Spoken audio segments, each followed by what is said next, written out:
agora a esse maravilhoso livro e vamos lá para Jeremias 29. Jeremias capítulo 29 e vamos perceber aqui um pouco sobre os pensamentos de Deus. Enquanto a ciência se debate para conhecer a mente humana e os psiquiatras, psicólogos, médicos, especialistas não conseguem compenetrar na mente humana, nós estamos nessa tarde nos propondo a conhecer um pouco a mente de Deus. Acha que temos condições? Eu creio que temos um pouco, porque o Espírito Santo nos dá essa porção. Mas é preciso reconhecer que os pensamentos de Deus são maiores, mais elevados que os céus. Vamos ler capítulo 29, versículo 11 a 13, onde a palavra de Deus diz: porque eu bem sei os pensamentos que tenho a vosso respeito, diz o Senhor. Pensamentos de paz e não de mal, para vos dar o fim que esperais. Então me invocareis e ireis, e orareis a mim, e eu vos ouvirei. E buscar-me-eis e me achareis, quando me buscardes com todo o vosso coração. E serei achado de vós, diz o Senhor. Deus, mais uma vez estamos diante de Ti, o Teu Espírito pode operar em nós. Nós precisamos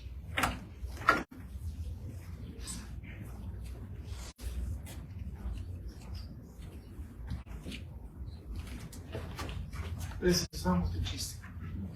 Precisamos da graça e do poder do Teu Espírito. Porque vivemos iludidos com um mundo vazio. E por vezes não conseguimos perceber os Teus pensamentos.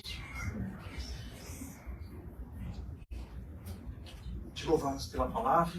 E pedimos que a abençoe para a Tua glória. Em nome de Jesus. Amém. Eu estava lembrando uma visita que fiz a uns amigos. E ele era médico.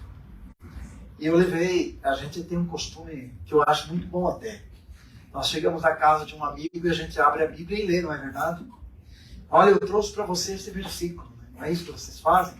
E eu cheguei à casa desse amigo e eu li esse versículo.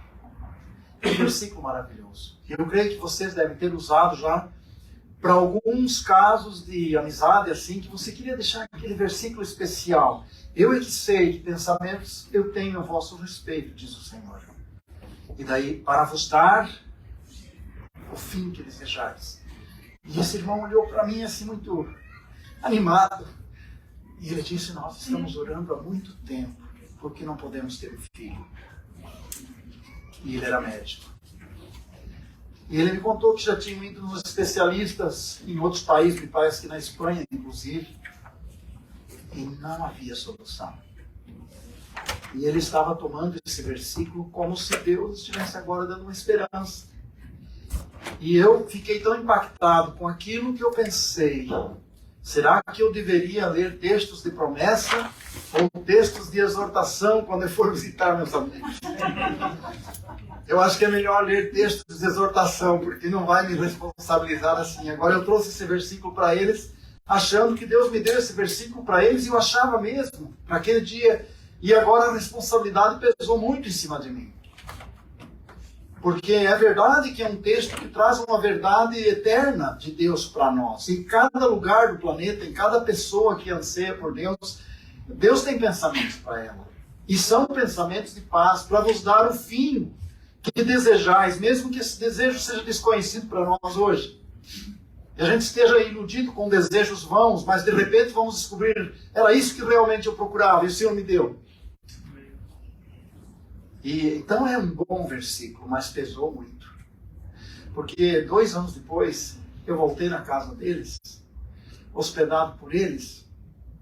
Enquanto eu conversava com o seu esposo na sala, com esse meu amigo, e a esposa estava na cozinha, eu percebi que ela estava chorando. Tinha-se passado 2 anos. Eu nunca perguntei se era realmente isso, mas eu estava a deduzir que era isso. Que eu levei uma grande esperança para eles, um texto bíblico, E de repente passou-se 2 anos e eles não tinham o filho, que eles colocaram agora como uma resposta de Deus, praticamente uma esperança vindo de Deus para eles. E eu me senti mais responsável ainda, e orei mais por isso, e disse: Senhor, eu não quero usar versículos assim, mas se for para causar esse impacto, apesar de que por um lado eu acreditava, eu penso que Deus me deu esse versículo para eles. A alegria foi que dali uns tempos, passados mais alguns anos, eu ouvi a notícia deles que eles estavam com um pequeno menino, que apesar de ser impossível praticamente a adoção naquele país, eles receberam esse direito de adoção. Um menininho pequeno, eles estavam cuidando agora como filhinho deles. Eu é que sei que pensamentos têm. Não era exatamente como eles queriam, mas era até melhor do que queriam, porque foi uma grande experiência ver que Deus lhes deu aquela criança dentro de um espaço do impossível, praticamente dentro das leis daquele país. E esse texto é muito marcante, porque ele revela os pensamentos de Deus, mas nós temos que outra vez voltar ao contexto, porque nós não podemos tirar um texto do seu contexto. Como eu disse, eu não acho que não possamos utilizar, porque ele tem um contexto eterno, mas ele tem um contexto local. E quando você pensa nessas pessoas que receberam essa promessa, faz ideia onde eles estavam? Agora, se você não leu a semana passada o livro de Jeremias, você talvez não leu a história de Israel na última semana, você ainda sabe onde eles estavam? Quem eram eles? Jeremias está escrevendo aqui uma carta aos exilados na Babilônia. Jeremias havia trabalhado praticamente 23 anos, tentando despertar Israel para que não fosse levado cativo, para que se arrependesse, para que voltasse e não precisasse ir para o cativeiro. E a primeira leva dos cativos já tinha sido levada por Nabucodonosor. E eles tinham sido arrastados para a Babilônia, e como Daniel escreve, ele diz que quando ele entrou na Babilônia, ele decidiu firmemente no seu coração não se contaminar com as iguarias da Babilônia. Mas, apesar de alguns filmes sobre esses judeus exilados retratarem Daniel e seus amigos com famílias, com filhos, esposa e filhos, isso não é verdade. Daniel foi levado como um cativo e foi feito eunuco. Daniel não tinha esta alegria de ter a sua família, segundo entendemos da história e alguns outros irmãos têm ensinado. E eles lá naquela condição, como ele tomou profunda decisão: eu vou glorificar a Deus na Babilônia a qualquer preço. E foi assim que ele fez. Mas a multiplicação de falsos profetas trazia uma esperança vã, mentirosa. Sempre que estamos em conflito vão aparecer muitos falsos profetas. E às vezes poucas vozes que verdadeiramente vêm de Deus. Pode observar, quem era em tempo de conflito vai ter toda hora alguém sonhando, alguém tendo uma revelação, alguém dizendo que Deus disse isso, que vai acontecer aquilo, que vai ganhar essa eleição, essa situação vai ser vencida dessa forma. E a voz de Jeremias não era ouvida. E agora os profetas da Babilônia estavam alimentando o coração do povo para dizer: vocês vão voltar, vocês vão retornar para a vossa terra. E alguns instigando o rei que Babilônia deixou na terra de Judá a se revoltar, porque Deus iria lhe dar vitória. E a voz de Deus através de Jeremias não aparecia nesse contexto com tanta força. E quando Jeremias escreve a carta aos exilados, ele diz: eu é que sei que pensamentos têm a vosso respeito, pensamentos de paz, não de mal, para vos dar o fim que desejais. Mas o fim que desejais eram 70 anos de cativeiro, era isso que eles desejavam? Não, era o fim que desejavam. Nós estamos muito presos aos começos. Nós celebramos nosso aniversário, fazendo tanta coisa, sempre pensando no começo desse tempo. E não pensamos no fim. E ele estava dizendo que no final, eles iriam entender. Assim como Jesus disse a Pedro: tu não me entendes hoje, mas tu vais entender um dia. Deus tinha dito para Jeremias também: hoje vocês não entendem, mas um dia vocês vão entender que pensamentos que eu tinha.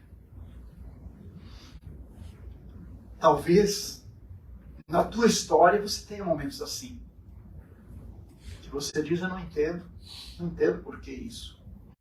Não entendo por que aquilo. Mas quando esse Daniel saiu cativo, ele podia não entender. Mas ele olhava para cima e dizia: eu serei fiel a esse Deus. E às vezes eu fico envergonhado da fé que a igreja tem, os crentes têm hoje, eu tenho hoje, com tanto material de ensino e exemplos magníficos aqui do Novo Testamento inteiro já. E eles só tinham o Velho Testamento. E conseguiam olhar para cima e dizer: esse Deus é o Deus a quem eu quero estar. Nele, firme, fixo nele. Eu não vou deixar que outra coisa me separe dele. E curvados embaixo da escravidão de um poder terrível, eles continuavam olhando por fé a esse poder de Deus que podia supri-los. É mais ou menos esse o contexto que nós temos aqui de um povo numa condição tão triste, nesse intervalo da primeira leva para a segunda. 11 anos depois, Babilônia veio e destruiu por completo Judá. E o Jeremias dizia: arrependam-se, rendam-se à Babilônia e vocês vão ser preservados. É isso que Deus diz. E eles não entendiam os pensamentos de Deus. Lutaram contra a Babilônia invadiu, destruiu a muralha. Nesse intervalo que estava cercando as muralhas de Jerusalém, houve gente que até matou os próprios filhos. Não tinham mais o que comer, estavam morrendo de fome. Morreram muitos de fome. A história é trágica. Tudo por quê? Porque não quiseram aceitar os pensamentos de Deus que Deus transmitia através do profeta. Então, pensando sobre a maneira que Deus se revela, nós encontramos aqui diretrizes, princípios, linhas mestras que vão nos orientar. Se nós estamos dispostos a abdicar das nossas teimosias, da nossa maneira de ver as coisas, e pensar que Deus tem planos, e esses planos, no final, serão um sucesso. Eu creio que todos nós vamos chegar lá e considerar grande parte, mesmo que falhemos em muitas, mas a maior parte será uma grande bênção. Porque Deus não desiste de nós. Porque o Espírito Santo que começou a boa obra em vós há de completá-la até o dia de Cristo. Os pensamentos de Deus para aquele que reconhece o seu amor são pensamentos firmes, são pensamentos certos. Envolve todo um planejamento que Deus bem sabe fazer e não falhará. Mas é preciso a gente parar um pouquinho diante dos pensamentos do homem para fazer uma comparação entre aquilo que a Bíblia revela de Deus e aquilo que revela de nós, como seres humanos. E eu lembrei de Tiago, quando ele diz, no capítulo 1, versículo 14 e 15, ele diz que mas cada um é tentado quando atraído e engodado pela sua própria concupiscência. Depois, havendo a concupiscência concebido, dá à luz o pecado, e o pecado, sendo consumado, gera a morte. O que ele está falando aqui, que no sentido humano, o pensamento humano, sofre uma influência muito grande das circunstâncias. E a cobiça da alma estabelece a condição emocional contra o entendimento de Deus. E não só nos incrédulos, nos crentes também. Muitas vezes a nossa forma de pensar, a nossa cobiça, estabelece um espaço emocional, uma condição emocional contrária ao pensamento, ao entendimento de Deus e da sua obra. E por isso, se queremos entender os pensamentos de Deus, temos que ter à nossa disposição de renunciar a nós próprios. Esse texto apresenta que cada um é tentado quando atraído e engodado. Engodado quer dizer ter um desejo que vai alimentar um pensamento e que esse pensamento prenderá a visão e será um caminho. E é assim que acontece. A partir de um desejo, passa-se a alimentar pensamentos que irá fixar a nossa visão e que irá nos colocar em um caminho contrário a Deus. E por isso que Provérbios diz que há caminho que até parece direito, mas o final são caminhos de morte. Enquanto que os pensamentos de Deus podem parecer estranhos, mas no seu fim será o que nós desejamos. E nós não imaginávamos que realmente aquilo era o nosso grande sonho. E o Senhor satisfez o desejo do nosso coração. Porque é isso que a Bíblia diz, que Ele satisfará o desejo do seu coração. Quando nós sujeitamos o nosso coração, o nosso pensamento a Ele. É interessante notar nesse sentido também, nós somos movidos por desejos ou por princípios pela fé. O que nos move? São impulsos de desejos nossos, de interesses nossos, ou sempre nós sujeitamos aos princípios da fé? E nós dizemos, Senhor, realmente eu quero ser conduzido, mas eu quero ser conduzido embaixo de princípios de confiança no Senhor. Não só porque tenho um impulso de interesse, eu quero saber se o Senhor também tem esse interesse. Volta-se um pouco àquilo que falamos ontem. Mas é muito importante pararmos e pensar, porque a forma que pensamos também vai moldar o nosso caráter. E, portanto, pode nos aproximar de Deus ou nos afastar. Provérbios capítulo 23, capítulo 14, aliás, 23, 7, diz que tal como ele pensa, assim ele é. Então, a maneira que nós alimentamos uma forma de pensamento, nós nos transformamos. E acabamos tendo uma transformação à semelhança daquilo que nós queremos, imaginamos. Se não estivermos envolvidos com os pensamentos de Deus, certamente vamos falhar. Aquele texto que já usamos ontem, Romanos 12, diz que há uma transformação pela renovação do entendimento. Apresenteis os vossos corpos como um sacrifício vivo, santo, agradável a Deus. E depois ele diz que seremos transformados. Então o pensamento humano está em constante mudança. O pensamento de Deus já não há mudança. Deus não está mudando os seus pensamentos. Se nós pensamos que a nossa oração muda o pensamento de Deus, é exatamente ao contrário. A nossa oração muda os nossos pensamentos, a nossa visão. Alinha-nos com a visão de Deus. Porque Deus é imutável. Deus não muda. Deus tem seus pensamentos. E os pensamentos de Deus têm propósitos bons. A mente do homem é renovada a cada momento que nos encontramos com aquilo que Deus tem para nós. E por outro lado, a mente do homem é revelada pelos seus deuses, por aquilo que ele mais aprecia. E é ali que ele aplica o seu coração. Foi Jesus também que diz que onde estiver os tesouros estará o coração.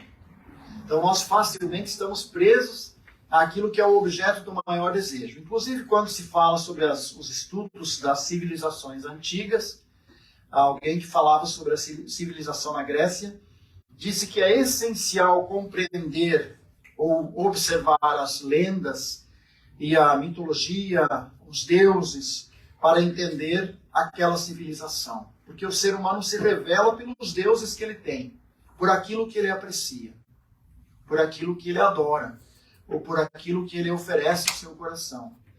E portanto, é uma necessidade que temos cuidar da maneira como pensamos. Quais são os pensamentos que mais ocupam o seu coração durante o dia, durante a semana? Isso vai fazer muito efeito para o caminho que você vai estar seguindo daqui a algum tempo. Se o Senhor estiver nesses pensamentos, se o Senhor fizer parte, se aquilo que Deus pensa você também gostaria de ter, então isso vai fazer o teu caminho no futuro. E há caminhos que até parecem direito, mas são caminhos de morte. Que posição ocupa o Senhor nos teus pensamentos diários? É realmente necessário pararmos e reconhecer que a nossa mente, nossa maneira de pensar e ver é imperfeita e precisamos de Deus. A Boa Semente é um material de meditação diária e trouxe lá uma informação falando do pensamento, da influência. Ele diz assim: os pensamentos humanos estão manchados pelo pecado, impregnados de egoísmo de uma maneira mais profunda e total que imaginamos. Nós sempre nos achamos bons, mas o nosso pensamento está sempre sendo atacado. E nós sempre temos que ter defesa, para não sermos atraídos, engodados e levados para longe daquilo que faz sentido na nossa comunhão com Deus. Vamos nos voltar um pouco para os pensamentos de Deus, vamos procurar conhecer aquilo que a palavra ensina, né? Mesmo com a nossa mente limitada, Deus nos deu ensinos que são capazes de serem absorvidos, porque Deus criou esse material de acordo com a nossa maneira de pensar. E aqui eu gostaria que nós pudéssemos ver um outro versículo antes de voltar para Jeremias. E esse está em Isaías, é o capítulo 55. Isaías 55, 9. O Senhor diz aqui: porque assim como os céus são mais elevados do que a terra, assim são os meus caminhos mais altos do que os vossos caminhos, e os meus pensamentos mais altos do que os vossos pensamentos. Isaías 55, versículo 9.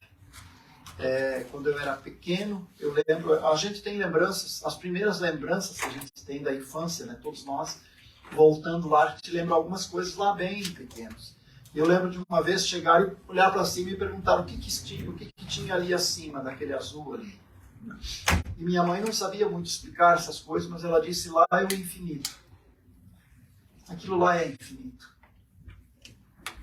E o Senhor diz: os meus pensamentos são mais altos do que esse espaço infinito que você vê. Mas quando ele diz isso, é aquele ato dele se abaixar para dizer isso de perto a nós. E este ato é descrito pelo salmista. Quando o salmista diz: o Senhor se inclinou para mim. Lembra desse salmo? Quando ele diz: o Senhor se inclinou para mim. Ele estava num abismo, se não me engano é o Salmo 40, e ele estava descrevendo que seus pés estavam na lama, e ele estava afundando cada vez mais. Mas ele olhou para cima, e esse grande Deus, e ele sentiu como se Deus se inclinasse para ele. Então, ao mesmo tempo que nós temos os pensamentos infinitos de Deus, a glória de Deus, nós temos um Deus que se aproxima dessa criatura pequena como nós, para falar de perto conosco. E é isso que ele está. Ele está querendo descrever a sua glória, mas não para que nós fujamos, mas para que ele possa dizer que ele está pronto a nos acolher e com seus pensamentos nos ensinar. E nós podemos dizer que os pensamentos de Deus, se queremos conhecer, eles são revelados nos atributos de Deus. Atributos são qualidades que Deus descreve na palavra para que nós o conheçamos. E uma delas é a onisciência. Em Portugal se diz omnisciência. Né? Onisciência é uma palavra que descreve que Deus tem um pleno conhecimento de todas as coisas. Lá em Jeremias 29, voltando lá, versículo 11, ele vai dizer exatamente isso. Ele vai dizer que eu bem sei. A primeira expressão aqui, eu bem sei, que pensamentos tenho a vosso respeito.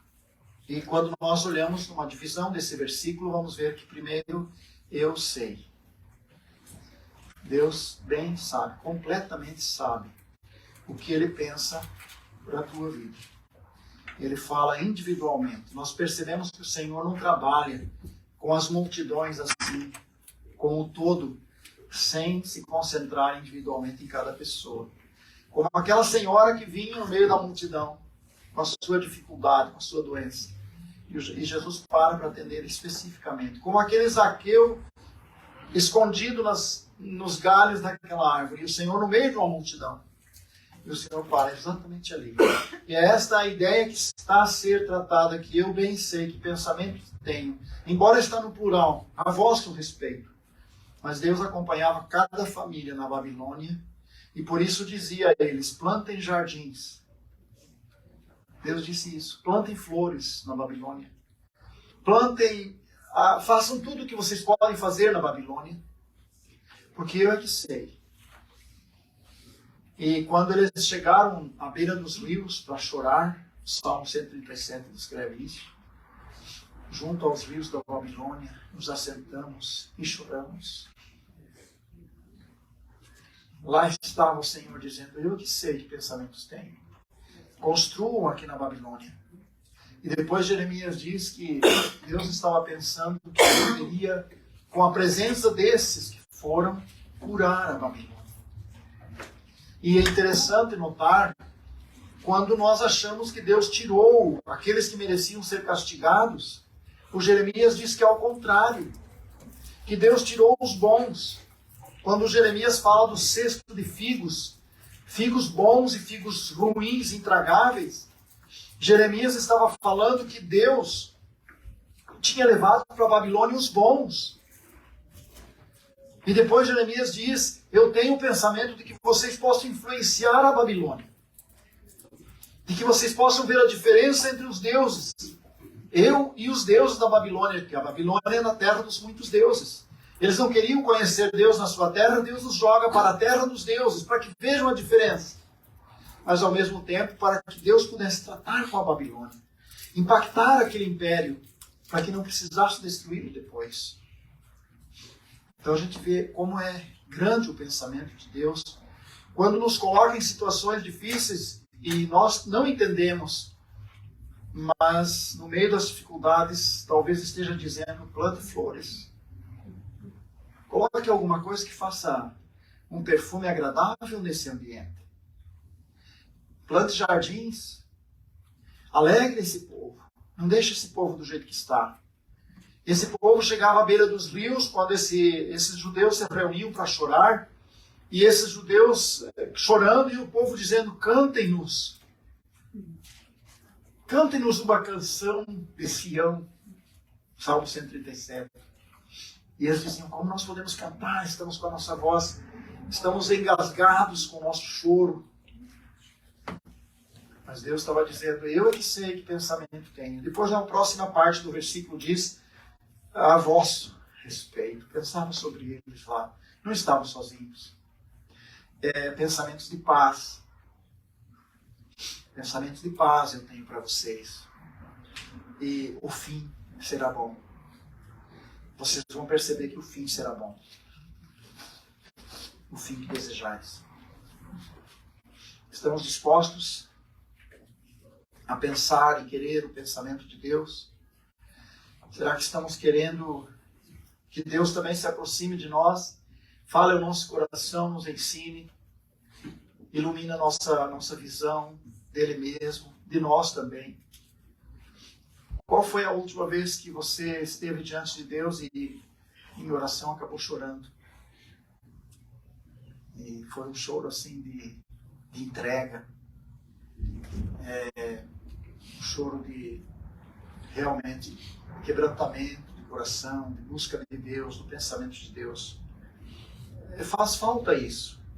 E Deus permite que aconteçam as lágrimas até para que a gente perceba que Deus pode resolver, mas o Deus que faz a sua obra com um projeto eterno pode ter um fim bem diferente daquilo que hoje eu posso ver. Salmo 139, tão conhecido salmo, hoje vamos ver aqui 2 versículos nesse salmo.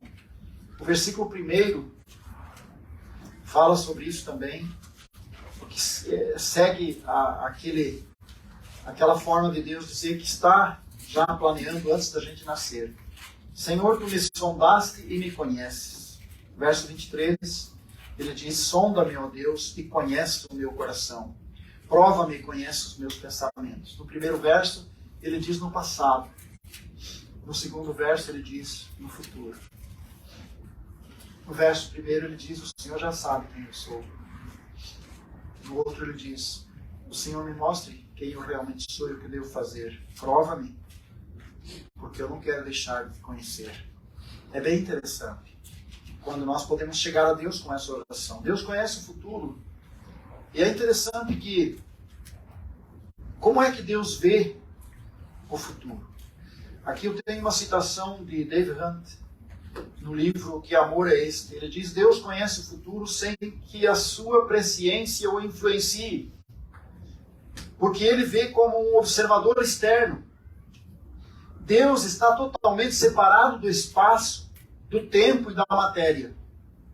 E, portanto, quando ele vê o futuro, ele está observando o que vai acontecer, ele sabe. Mas nesse tempo, o seu propósito cumpre-se, dando a nós a participação devida. Salmo 139 fala de outro atributo de Deus, além da onisciência, o fato de que Deus é infinito e imutável. No versículo 17, verso 18, ele expressa esse atributo. Ele diz, e quão preciosos me são, ó Deus, os teus pensamentos, quão grandes são a soma deles. Se os contasse, seriam em maior número do que areia, quando acordo, ainda estou contigo. Parece que realmente isso aqui era uma meditação da noite. Parece que ele estava na madrugada, pensando em Deus, e ele diz: quão preciosos são os teus pensamentos. Se eu contasse, seriam como o número de grãos de areia, seria incontável, infinito. Não há mudança nos pensamentos de Deus.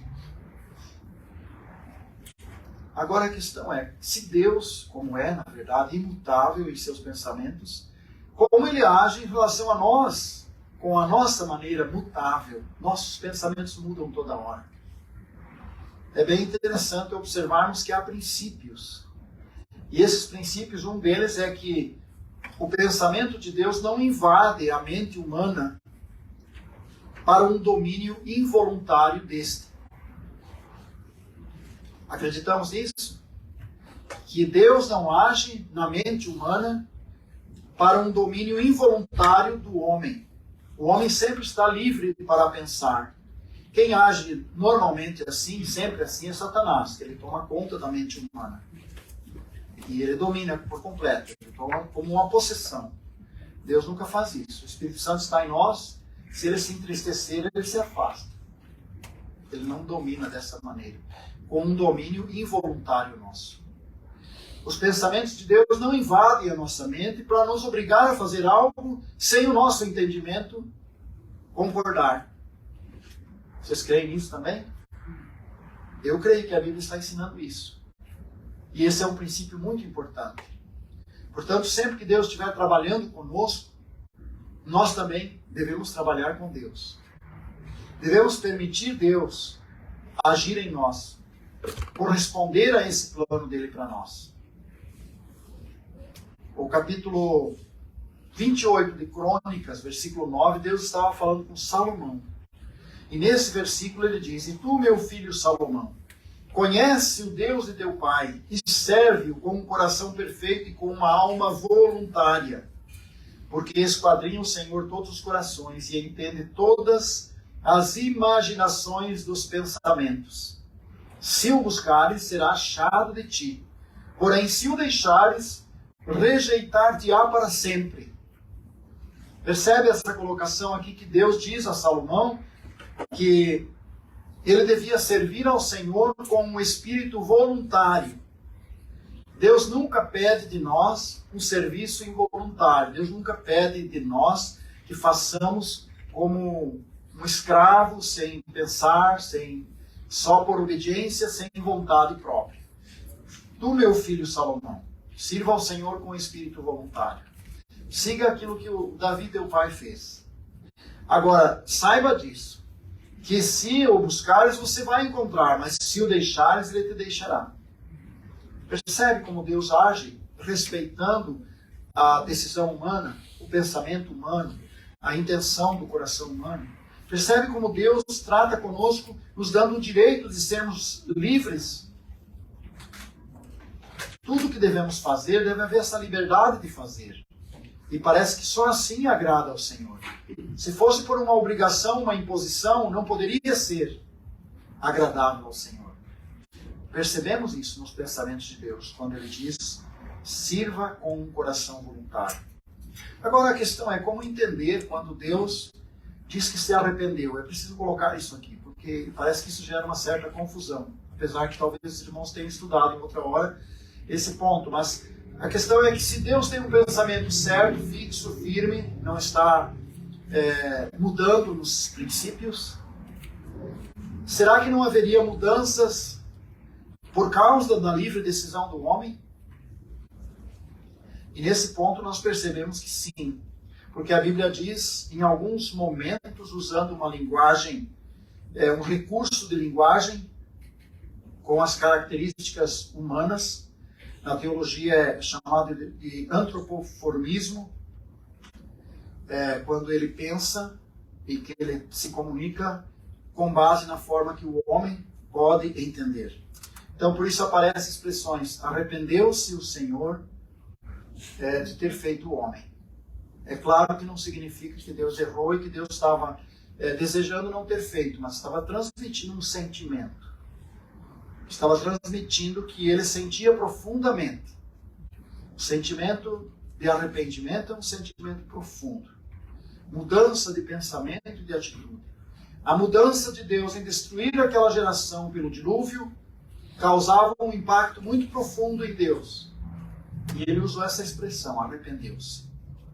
Porque esta é a ideia bem humana.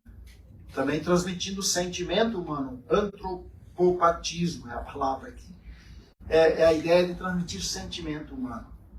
E nós vamos encontrar, por exemplo, tanto esta linguagem de Deus, se identificar, tentar se identificar conosco para transmitir sua maneira de ver e pensar, quando ele diz, os olhos do Senhor estão sobre toda a terra, a mão do Senhor está estendida. São linguagens puramente para dizer, eu estou, compreendo você, eu entendo você, eu quero me comunicar na tua linguagem, na tua maneira de sentir e ver.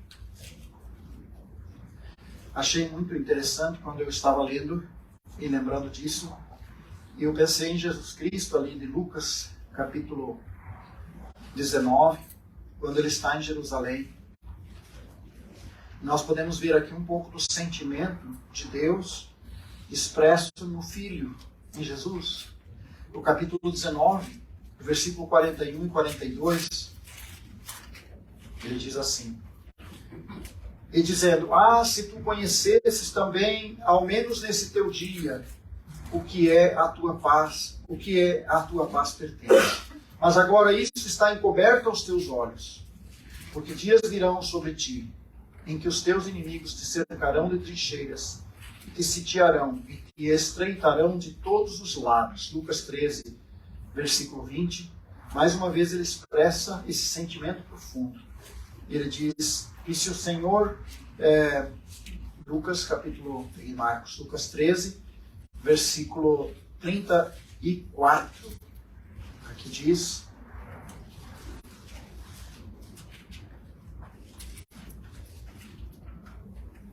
Jerusalém, Jerusalém, que matas os profetas e apedrejas os que te são enviados. Quantas vezes quis eu ajuntar os teus filhos, como a galinha os seus pintinhos, debaixo das asas, e não quiseste. É aquele momento que ele chega em Jerusalém, ele está vendo a cidade. Provavelmente antes de entrar pela porta do rei, montado naquele jumentinho, e ele começa a chorar. Ele começa a dizer, Jerusalém, Jerusalém. Era uma forma de transmitir realmente o seu amor por aquela cidade. E de transmitir a diferença que há de pensar de Deus e do homem. Quando Deus tinha tanto interesse naquela cidade, e depois ele diz aqui, quantas vezes eu quis reunir, mas vocês não quiseram. Mais uma vez remete para essa condição do homem, de resposta a Deus, contrário, longe do seu propósito.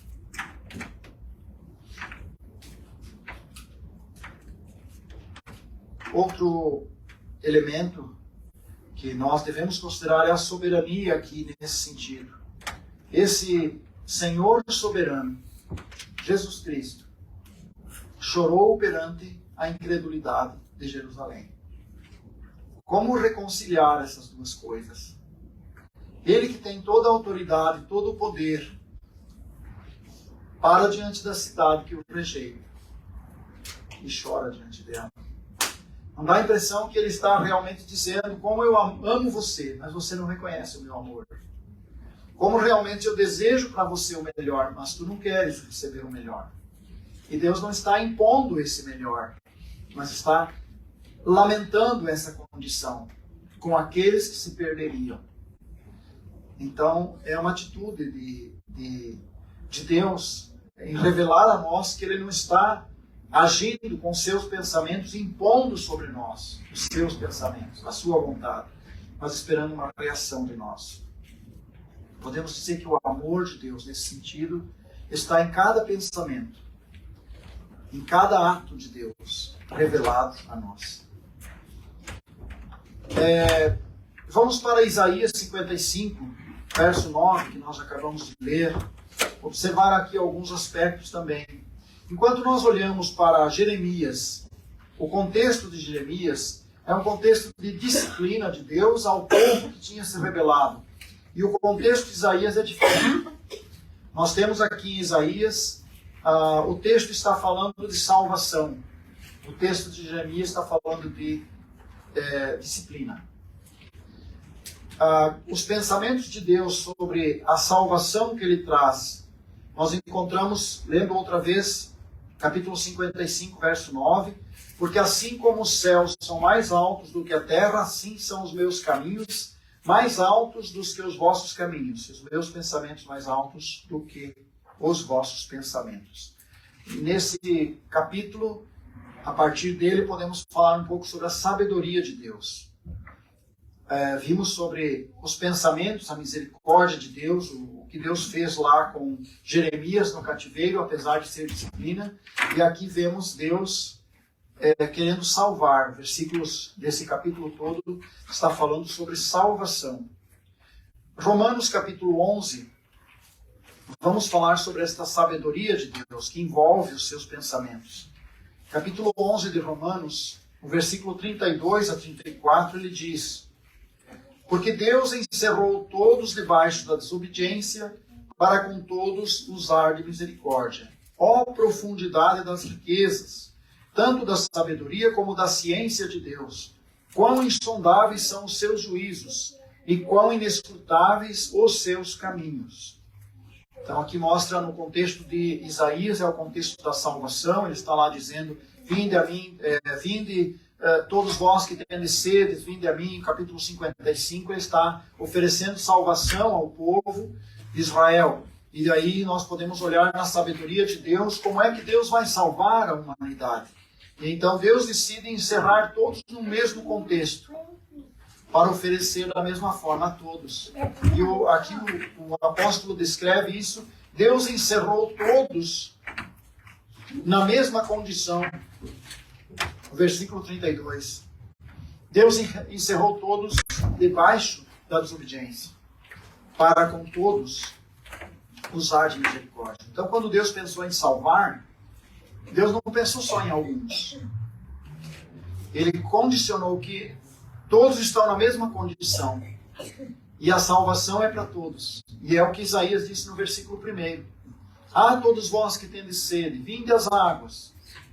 E vós que não tendes dinheiro, vinde e comprai. É o contexto. Meus pensamentos são mais altos que o vosso. Como é que Deus salva?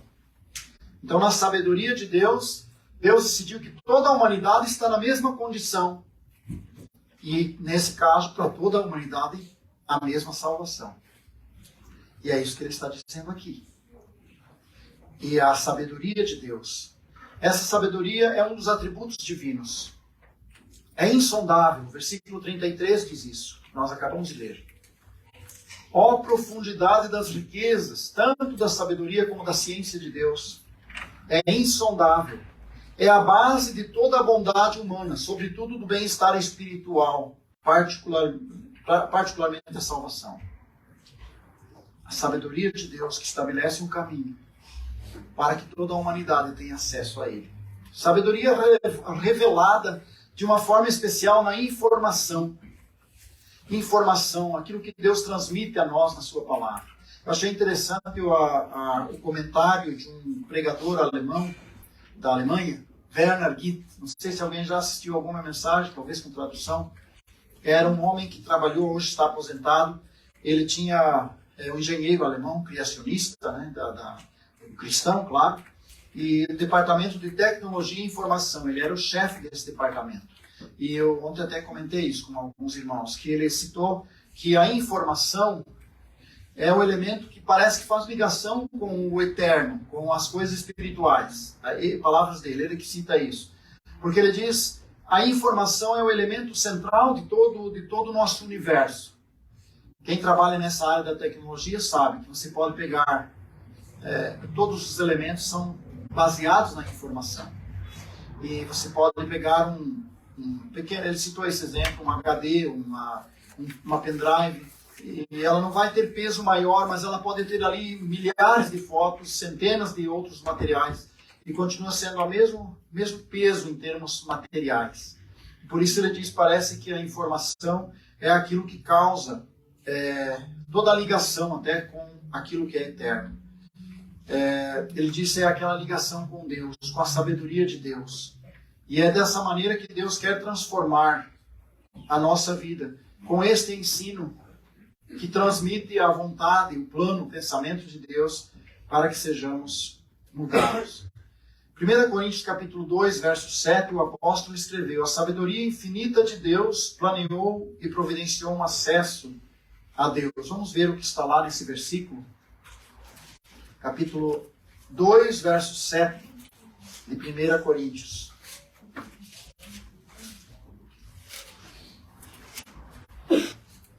Mas falamos a sabedoria de Deus oculta em mistério, a qual Deus ordenou antes dos séculos para a nossa glória, a qual nenhum dos príncipes deste mundo conheceu, porque se a conhecessem nunca crucificariam o Senhor da glória.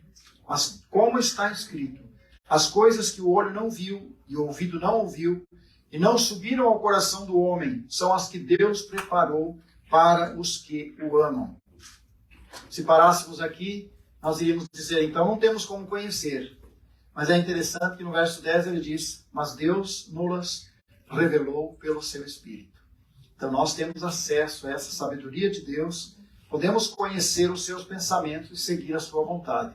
Capítulo 1, aqui, no verso 20 e 21, ele diz, onde está o sábio?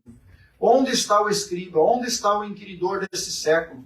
Porventura não tornou Deus louca a sabedoria deste mundo? Visto como na sabedoria de Deus o mundo não conheceu a Deus, pela sua sabedoria aprove a Deus salvar os crentes pela loucura da pregação.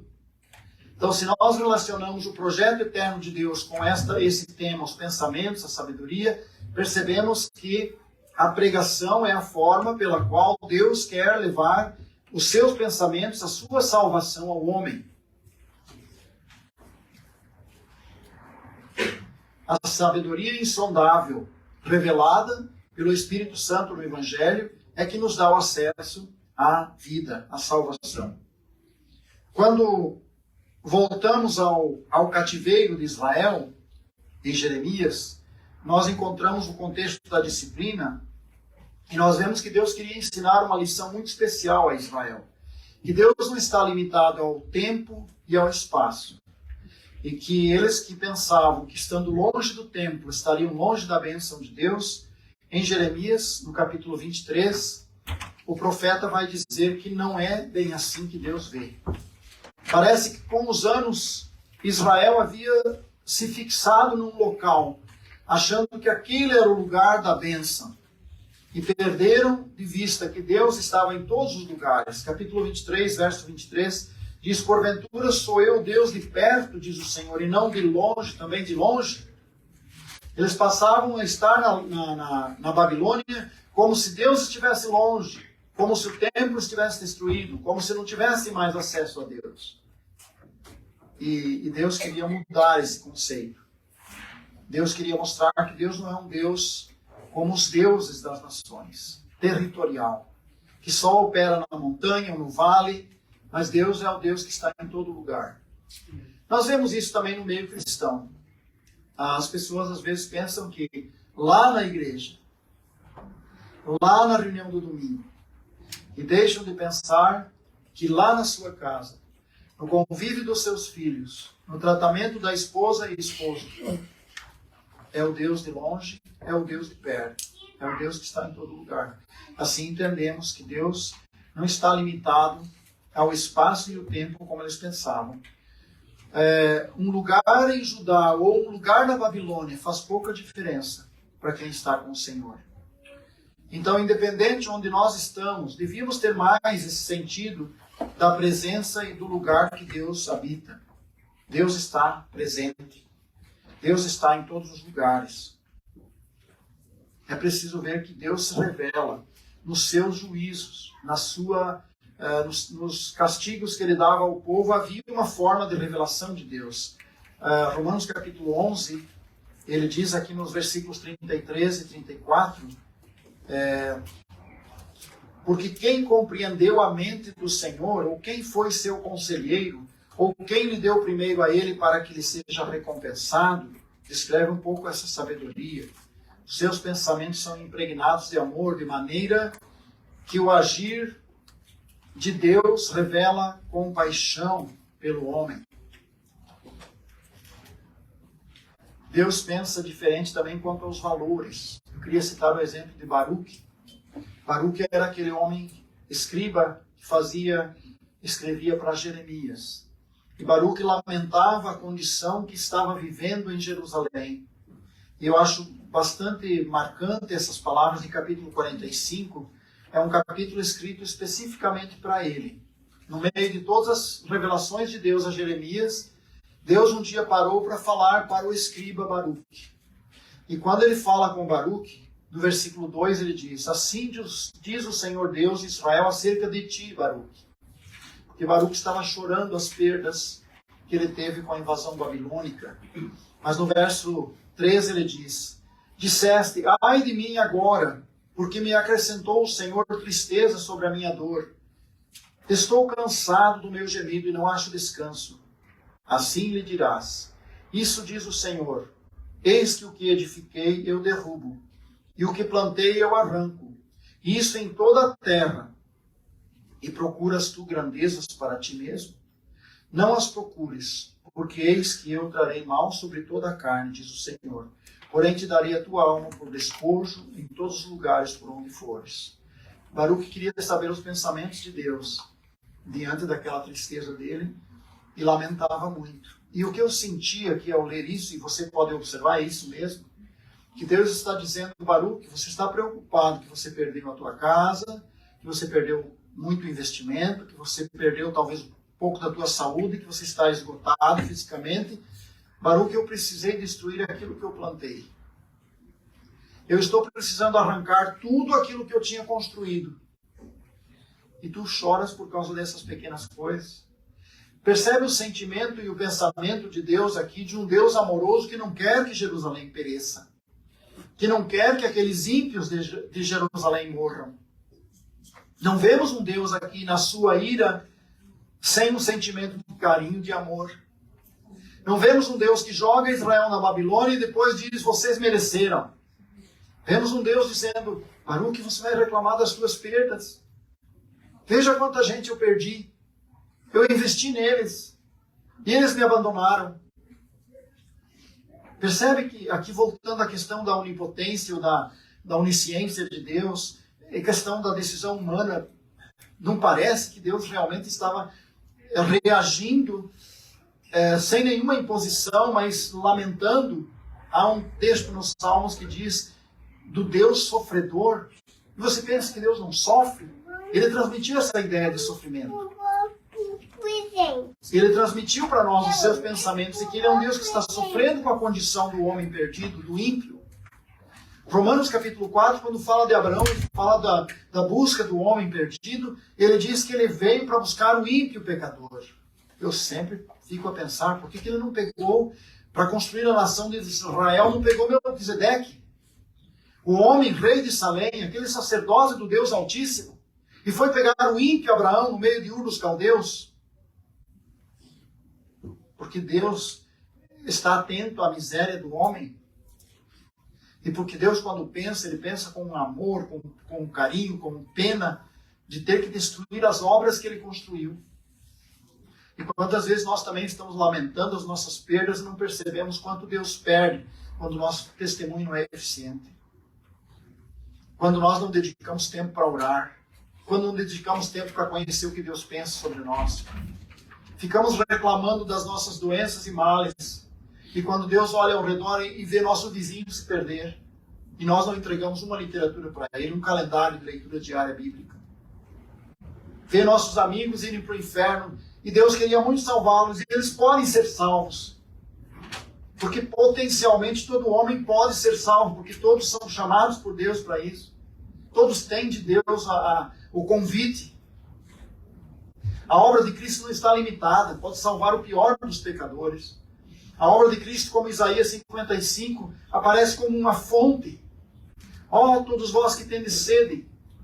E você vê uma fonte a jorrar, e ela não está a se perder.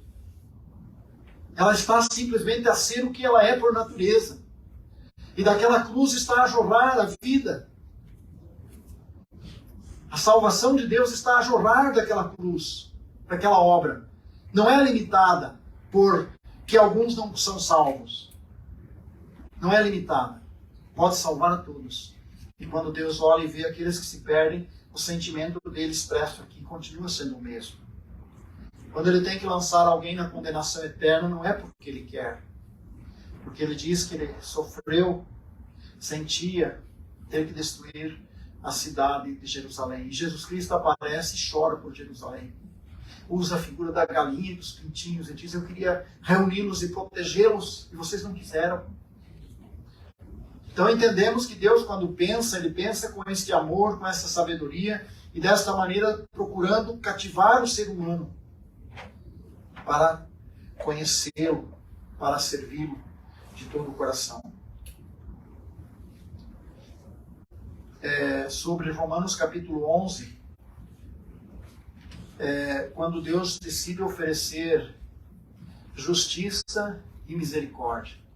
São duas coisas irreconciliáveis, aparentemente. Mas quando nós olhamos para o Salmo, o salmista já dizia: Deus fez a justiça e a misericórdia se beijarem. Porque como ele pode usar de misericórdia para aquele ímpio, pecador miserável? Ele tem que usar de justiça. Mas de repente ele vem e ele faz a justiça em si mesmo, para depois oferecer misericórdia. Ele leva sobre si os pecados da humanidade toda, para depois oferecer misericórdia a todos. E é isso que vemos no contexto bíblico. Se pensamos ou queremos pensar como Deus pensa, não podemos excluir o ser humano do privilégio da salvação, só por achar que Deus é soberano, que Deus é onisciente, ou com outro argumento qualquer, porque a Bíblia mostra um Deus que sente profundamente. No comentário aqui de capítulo 11 de Romanos, verso 32, novo comentário do Novo Testamento, ele diz: onde aprendemos que por finalidade realmente usar misericórdia perfeita para com todos. Quando ele diz: Deus decidiu incluir todos no juízo, mas também todos a misericórdia. E assim, espontaneamente, movidos por seu livre-arbítrio, os homens eventualmente viriam compreender a aceitação da salvação divina. Dessa maneira, ele descreve como Deus usa da sabedoria, da justiça e da misericórdia para salvar. Capítulo 2, vamos ainda ler esse versículo. 1 Coríntios 2, 7, ele diz aqui: de maneira que nenhum dom, 1 Coríntios 2, 7, eu estava lendo 1, ele diz: mas falamos a sabedoria de Deus oculta em mistério, a qual Deus ordenou antes dos séculos para a nossa glória. Aqui aparece mais uma vez a ideia de que Deus no passado planejou com sabedoria a nossa salvação, a qual Deus preordenou. O Novo Testamento interpretado diz: o plano remidor em todas as suas dimensões estivera oculto dos homens antes da vinda de Jesus Cristo. Os homens não tinham então meios de perceber a magnitude da transformação dos remidos segundo a imagem de Cristo, nem mesmo compreenderiam a radiosidade da estrutura de Cristo, quanto menos como os homens haveriam de compartilhar da sua própria natureza. Precisamos reconhecer que nossos pensamentos mudam, que Deus pensa de forma perfeita, mas que Deus está pronto a nos receber, nos dar uma vida onde Ele pode se expressar a nós e nos ensinar. Se nós estamos dispostos a buscá-lo de todo o coração. Jeremias 29, ele diz que, no verso 12, texto base aqui praticamente: então me invocareis e ireis, e orareis a mim, e eu vos ouvirei. Parece aqui um processo de uma ação do homem em se aproximar de Deus, ir a Deus, orar a Deus, invocar a Deus. E ele diz, eu vos ouvirei. É isso que precisamos fazer. Se nós queremos compreender mais daquilo que Deus tem para nós. Se nós reconhecemos a nossa limitação, nós devemos passar a obedecer isso que Isaías diz. Ir a Deus, invocar a Deus, ouvir de Deus e procurar entender o que Deus pensa sobre nós e sobre a salvação de Deus. Naqueles dois aspectos, para finalizar o nosso tema dos pensamentos de Deus, eu sei que são muito amplos e a gente talvez abordou muito pouco aqui, mas Jeremias fala da área da disciplina, Isaías fala da área da salvação, no capítulo 55. Independente onde você esteja passando situações das mais difíceis, não importa onde você esteja, Deus ele tem de forma especial pensamentos para você, para desenvolver em você a semelhança de Cristo, aqueles valores espirituais que não seriam desenvolvidos de outra maneira. No contexto da salvação, independente de onde você esteja, Deus está oferecendo livremente a oportunidade de vida a você e de vida àquele que está perto de você. Normalmente, uma pessoa que acha que Deus não quer salvar a todos, ele não se esforça em evangelizar todos.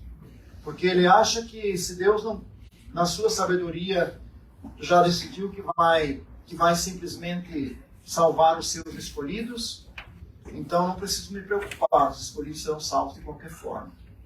Mas os pensamentos de Deus são revelados desta forma, que ele reconcilia a justiça e a misericórdia, oferecendo a todos.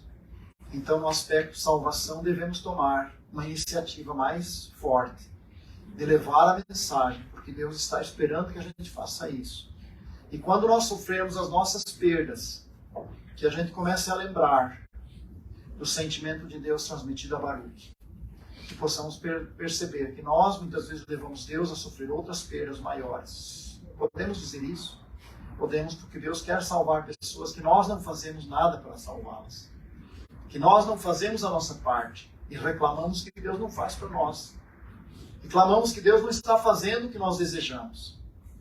Por isso, vamos deixar Deus mudar a nossa visão, observar que é um Deus de misericórdia, que é um Deus que está atento a nós, que é um Deus que se inclina para nos ajudar. E vamos deixar Deus mudar a nossa forma de ver a sua obra aqui no mundo. Que Ele possa nos usar para a sua glória. Amém.